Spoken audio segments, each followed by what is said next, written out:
Locul sfânt în care se uită de probleme, unde se nasc proiecte, dar în primul rând e casa unde se simte un soț iubit și un tată grijuliu. E locuința lui El Sheikh Mohammed, refugiat de 10 ani în Republica Moldova, originar din Sudan.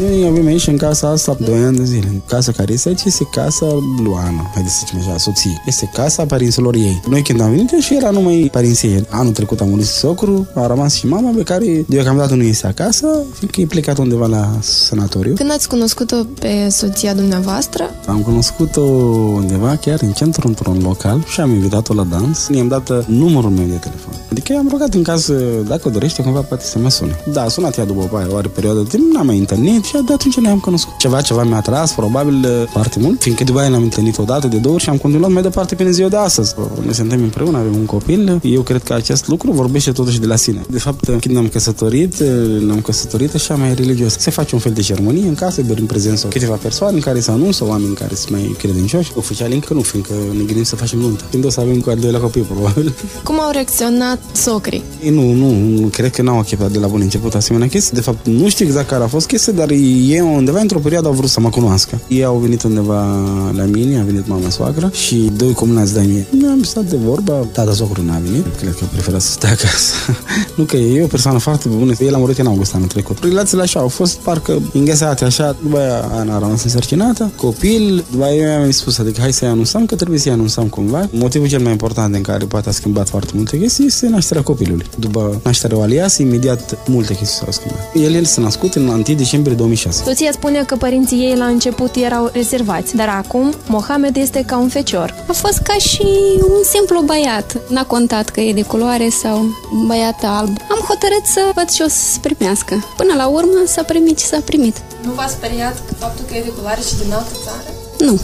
Deloc. Părinții la început, aveau părerea lor despre persoanele străine, dar după aceea când au început să-l cunoască și-au schimbat părerea. Sărbătorile, cum le petreceți împreună? Ca în orice familie, adică nu sunt mai deosebite, ori sunt mai de calitate proastă, sunt ca la toți. Nu este persoana care să fie ziua mea, ori să fie 8 martie și să-mi aducă flori. Când are posibilitatea, atunci mi le face. Cum vă simțiți aici, în atmosfera asta casei?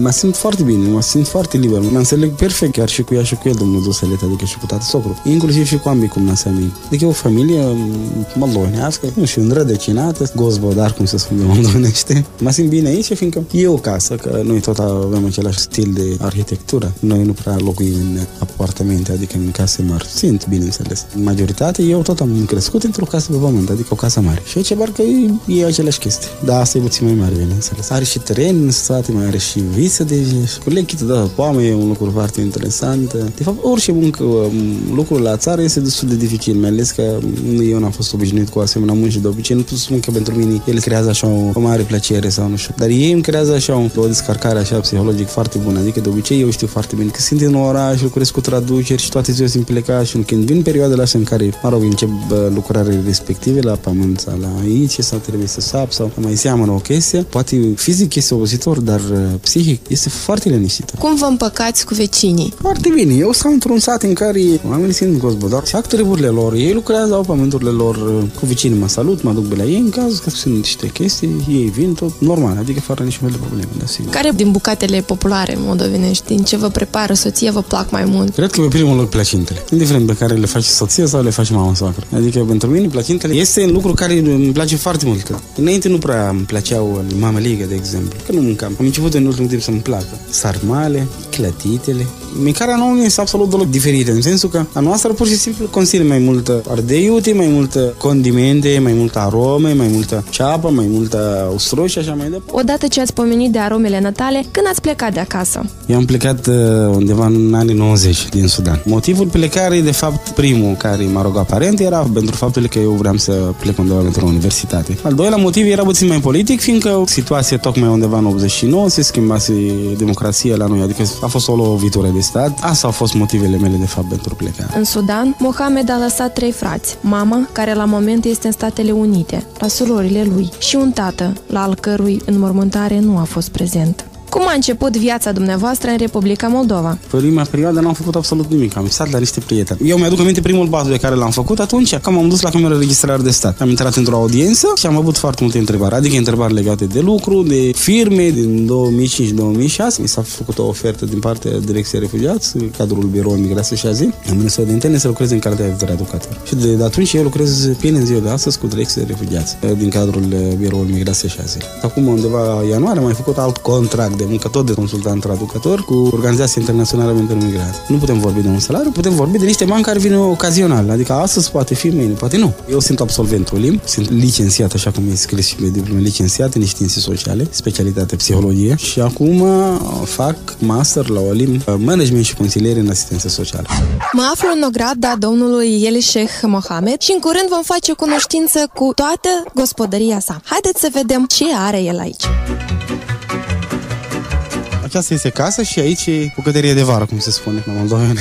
Mai încolo este viță de vie, grădină în față, grădină în spate și haideți să ne uităm. Acum intrăm în Beci. Este unul din locurile preferate sau nu? Mai puțin preferat pentru mine, fiindcă eu nu sunt adeptul băuturii. Adică, în sensul că beau, dar foarte puțin. Avem o grămadă de vin, după cum se vede. Asta e un moldovenește boloboc, asta e al doilea. Amândouă au vin, apropo. Tehnologia vinului ați preluat-o de la? De la socrii, bineînțeles, adică de la tată socru, Dumnezeu să le ierte. Este o tradiție pe la moldoveni aici, mai ales la sat. Eu le fac, fiindcă așa s-a făcut timp de 10 de ani aici în casa asta și cred că am să le fac atâta timp când cei care locuiesc în casă mai doresc să mai fie asemenea chestii făcute.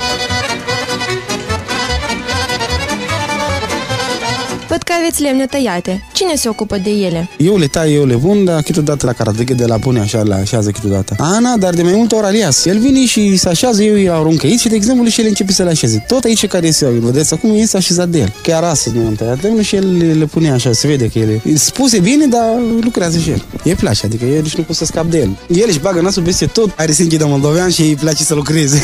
Am auzit că ați început o afacere. E un proiect secret? Proiectul constă în faptul că vreau să construiesc o mică clădire pentru pui. Am mai luat și incubatoare. Mai mult proiectul de fapt n-a fost, adică l-am gândit, nu era pentru mine, era mai mult pentru soție. E bine pentru ea să sunt puțin mai independență. Ce v-ați propus să realizați în viitor? Planuri de viitor sunt mult. Trebuie de undeva de lucrat într-un serviciu, într-un lucru care aduce foarte mulți bani. Și mai am de terminat studiile mele la master.